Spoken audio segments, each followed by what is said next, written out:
the second trip I went back to, which was only maybe 4 to 5 weeks ago. Yeah. This time we went to some crazier spots. So we went to Odessa, which has been hit a ton. I really enjoyed the video of old man stretching and like exercising on the What is Odessa that? Is that shore. a local custom? Well, Odessa people are known historically to be wild. That was wild. It was abrasive to the eyes, but I appreciated it. Especially a middle-aged man in underwear with a beer belly doing a Sundance at dusk. That would frighten many people. Yeah. The battleship would turn around. So where else? We went Odessa. We briefly went back to Kyiv. So I made a connection with the police chief of basically the entire country last time. And he had said to me that if I wanted to go somewhere sort of really heavy in terms of action, we could go to Kherson. And he's like, I'll personally escort you to Kherson. Yeah. And I was just like, well, here we have an invitation for adventure. I think it's a great idea to go. And I thought, you know what? I'll completely lie to my cameraman and tell him it's a safe trip to go on so that he can pass that information on to his fiance. Yeah. And she won't have any concerns. Yes. So we basically take this huge journey all the way down to Kherson. We switch at a city outside. I can't remember the name, but we had to switch to sort of armored vehicles. Mm-hmm. And I remember the guy that picked us up there said, hey, give me a phone number for someone to call to recover your bodies. Yeah. And he said that in a joking way, but I think he was serious. But I said, just leave it, you know. Mm-hmm. I don't think they need it. I don't think we have much left probably if we get hit over there. Mm-hmm. But we go basically into Kherson. I think Kherson's population used to be like 250,000. Mm-hmm. Now it's like basically all military down to 50,000. So we went into the police basically station, and the bunker underneath the top of the building was destroyed. And then one of the local guys just took us on a city tour, which again, we had some filming restrictions because obviously anytime something's hit, I guess the other side wants to be able to see what damage has been done. So if you take any footage of recently destroyed buildings, that's going to help them recalibrate and target the next shot. So Kherson being so heavily hit, it's basically within range of every single thing Russia has, every form of weapon, drones. Before we took the tour, he put some drone blocking things on top of the car, which didn't look reassuring. He also took a helmet out the back of the car, which I thought he was going to give to me, but he just threw it in the back of the pickup truck and said, oh, you won't need this, you'll be dead anyway. And I was like, oh, I've made a great life decision with this little Kherson tour. But then we took a tour of the city, and Kherson used to be kind of like a beautiful beach city by the Dnipro River. But basically, it's just the river that separates Russia from, the Russian land they've taken from Kherson. So Kherson split across that river, and there's just Russians on the other side of the river and Ukrainians on this side. So very, very dangerous spot. Kharkiv makes a lot of press because of the long-range missiles that hit, but Kherson's just being hit all the time. So we took this tour. We went along the river. We went to within 1 kilometer of the front line. So that was the closest we got. After this point, we heard artillery strike.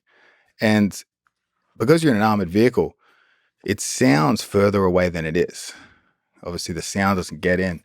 So I thought it sounded far away. We could see some smoke that actually appeared close in the distance. The guy driving us took us to a point where a large building was blocking us from, I guess, the angle at which the missile would have came from. And I thought everything was cool. I thought that must have been off in the distance. And then we heard 2 more strikes hit very, very close. They sounded really loud. And then I think he's radioing in to see if everything's safe, if we can leave this point. And then we basically raced back. But I started to realize we were in danger at any point where he really sped the car up or sort of took sort of evasive movements in the car. But we got out of there, and I think I had someone translate it later.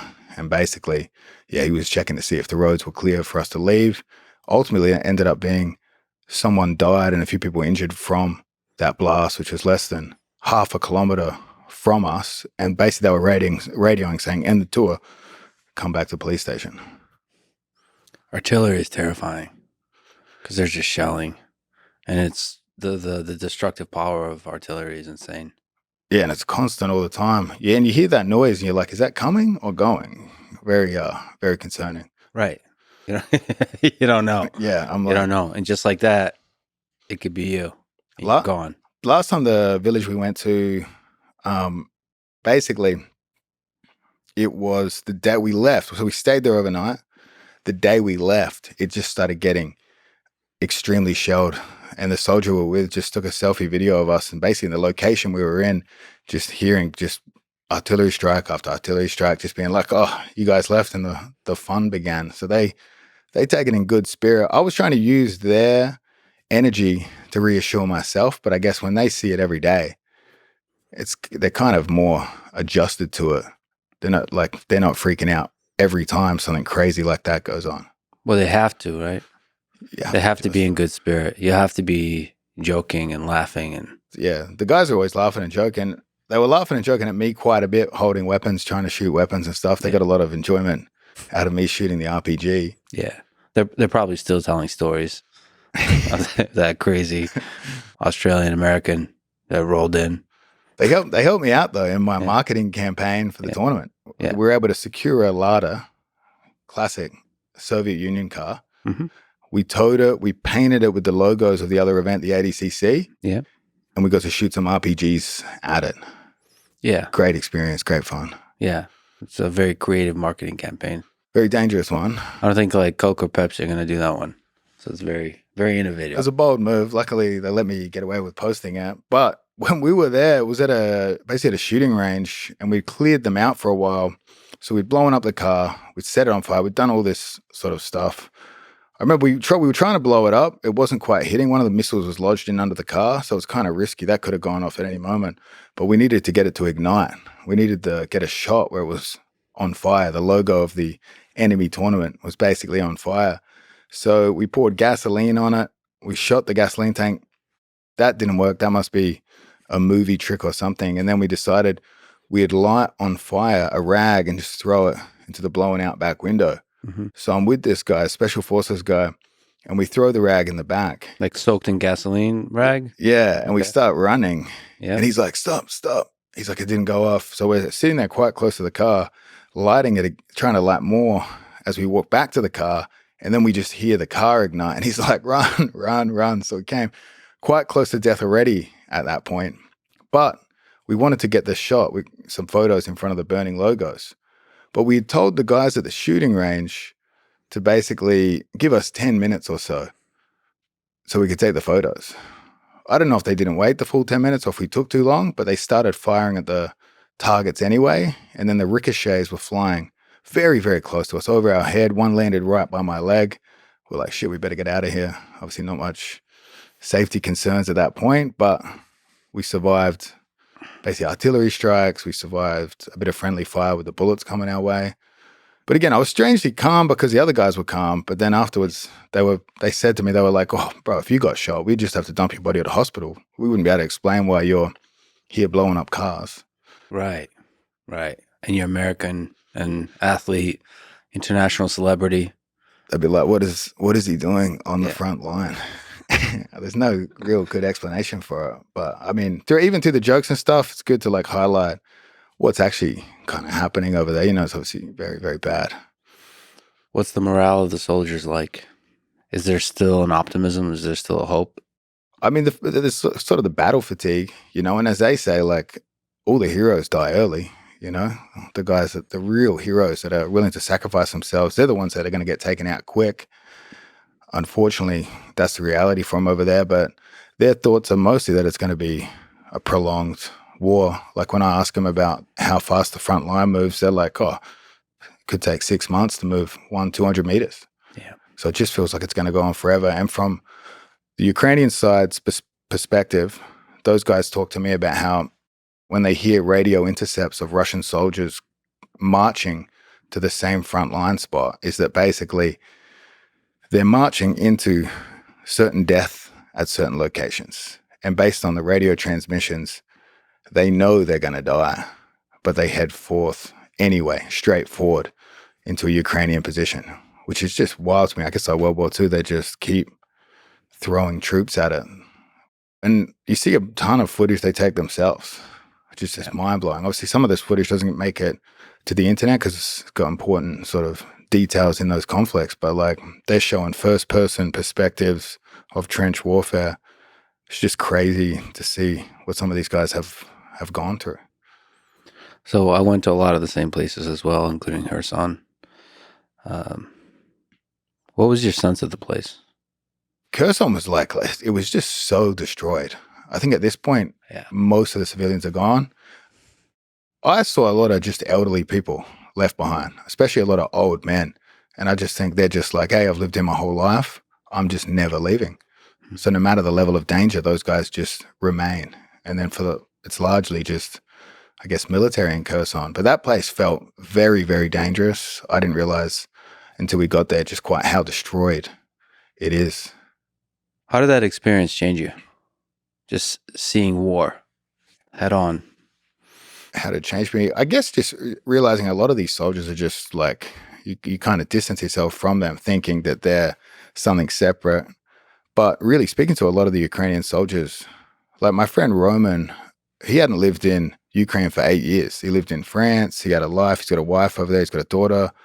He basically volunteered to come back to protect his mum and brother who still lived there. So it's like I used to view them military guys because in Australia and I guess in the US, they don't have this conscription ongoing right now. You know what I mean? Like, whereas obviously there's guys like Roman who volunteered, but then there's a lot of Ukrainian soldiers that were conscripted into the war. So it's like you just realize how a lot of these guys are everyday people. They're just in this crazy situation, like where Roman felt obligated to return to Ukraine. Like from my perspective, anyone in it from Australia or US, it's just a different perspective on like those. They feel different to the regular people fighting in Ukraine, from my perspective. Yeah, it's defending the land that is your home. Yeah, like Japan was coming for Australia, I guess in World War II. They attacked the north, but really there was no foot battle and there was no soldiers on the ground within Australia. I guess US too during World War II. So it's like a completely different perspective from our recent histories compared to like if you were a Ukrainian and there's Russians within the defined border, their responsibility to protect their homeland and their family is just something you can't imagine. But also after having spent time with them, you can see why they feel such a strong sense of obligation to protect Ukraine, protect their family and friends. And in a lot of cases, the soldiers are using their own funds to buy equipment, whether it's bullets, whether it's guns, whether it's armor. Is that still what you saw? Yeah, I mean, in terms of the weapons, America provides weapons. So we saw a wide selection of weapons. Some of those would be old Soviet weapons, like obviously the RPG we shot and what we shot out of it is all Soviet. It's very old weaponry. And then you've got US weapons that have been given as well. But in terms of the basic soldiers' equipment, like if they want good quality stuff that might be the difference between them surviving the winter or the summer, just in the extreme temperature range, like they have to pay for that all themselves.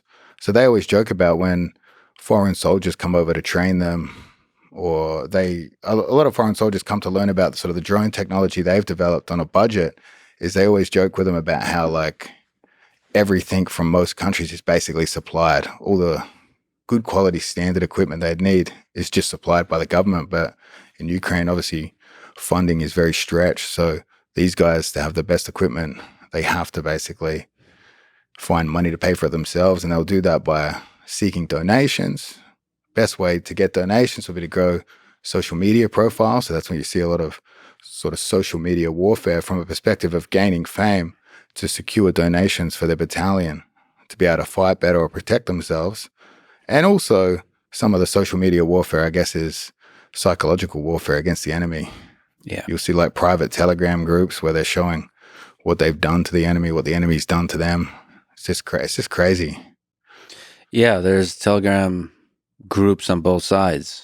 And it's basically, some of it is propaganda, some of it is psychological warfare, some of it is just the human nature of being like, of increasing your own morale and the morale of the people around you by showing off successfully killing other human beings, which are made other in war. And the nature of this war has evolved. So drones have become more and more prevalent. sort of consumer level cheap drones. Can you speak to that? Have you seen the use of FPV drones? Yeah, so I mean, basically like a $300 to $500 drone. I think it's like carbon fiber, 3D printed, and they can attach different forms of weaponry to it, whether it's just dropping a frag, they could drop a mine out of it. I know they were talking about how they had a liquid that could basically burn through sort of a lot of cars and tanks, so the person inside would basically melt alive, which sounds horrible. But what's mind-blowing to me is you could have like a $3 million Russian tank that could be destroyed by a $300 drone, which is just crazy how fast the war changes. I think they're kind of the world leaders in budget drone technology. They obviously don't have the budget for these crazy elaborate massive drones. I did see some higher budget, bigger drones over there, but for the most part, those FPV drones is really how most of the battles are fought. And you're seeing the cameras on them, so you can see like basically a kamikaze drone will chase someone down, and they have that footage. And that's what the police chief said to me when he gifted me one of the drones they used, and he basically said, he's like, artillery is scary, but a drone will follow you into a building. And it's like kind of a haunting thing to think about. Like they'll see the drone, they'll hear the drone, they might try to shoot it down, or they might try to run. But if it's a kamikaze one, those guys are pretty good at flying them. It's going to chase the soldiers down. A lot of soldiers like pretending to be dead. It's really crazy, some of the footage out there of those FPV drones. So it's a terrifying tool of war and tool of psychological war, and used by both sides increasingly. Yeah, both sides use it. I remember I was with Roman in Marseille, and he had his break period. He was allowed to leave the country because he basically volunteered to join the army. Ukrainian men can't really leave Ukraine right now. But Roman, I was in Marseille, and this was a surreal experience for him. We went to the beach, and there were some tourists there flying a drone, and you just saw his instinctual reaction to that drone sound in the sky. Flashback to that. Currently, they're all, as far as I know, all human controlled, so FPV. But to me, increasingly terrifying notion is of them becoming autonomous. Because the best way to defend against a drone that's FPV controlled is for AI to be controlling that drone. Just have swarms of drones that are $500 controlled by AI systems. And that's a terrifying possibility that the future of warfare is essentially swarms of drones on both sides. And then maybe swarms of drones, say, between US and China over Taiwan. That would be wild. Because, I mean, they do those crazy drone light shows where they do those performances with the lights and stuff. So they're already pretty sophisticated with sort of pre-programming. Those are pre-programmed. So the low-level control, flight control of those is done autonomously, but there's a interface for doing the choreography that's hard-coded in. But adding increasing levels of intelligence to a drone where you can detect another drone, follow it, and defend yourself. In terms of the military on both sides of the Ukraine war, that's a technology that's like the most wanted technology is drone defense. Like, how are you defending against drones on both sides? And anybody that comes up with an autonomous drone technology is going to help whichever side uses that technology to gain a military advantage. And so there's a huge incentive to build that technology. But then, of course, once both sides start using that technology, then there's swarms of autonomous drones who don't give a shit about humans, just killing everything in sight on both sides. And that's terrifying, because the civilian deaths that are possible that are terrifying, especially when you look 10, 20, 30, 40, 50 years from now. Yes, I mean, it's surreal. Like when we went to Kherson, he was like, the entire sky is just full of drones at any given time. They could decide to come and attack. So like they could just sit there forever waiting for you to come out of that building. They'll wait a long time when someone goes and hides inside, or potentially if it's an open window, fly straight through the open window to get people. Yeah, so you're not even safe indoors. Yeah, there's nowhere to hide, and they can wait for a very, very long time. And as far as I know, even politicians, like, you're in danger everywhere in Ukraine.